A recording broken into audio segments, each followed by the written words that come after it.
కనీసం జనసేన కంటే కూడా ఒక సీట్ ఎక్కువ ఇచ్చినా కానీ వాళ్ళకి ప్రతిపక్ష హోదా దక్కేది. ఈ రోజున ప్రభుత్వంలో second largest party is Janasena. So దాన్ని ప్రజల దృష్టికి తీసుకొద్దాం.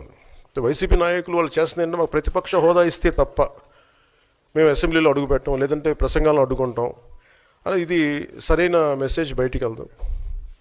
ఇది సరైన విధానం కూడా కాదు.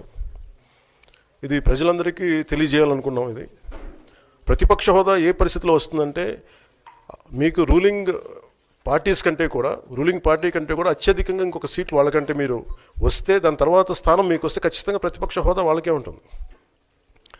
21 సీట్లు ఉన్న జనసేన, 11 సీట్లు ఉన్న వైసీపీకి ప్రతిపక్ష హోదా ఎలా వస్తుంది?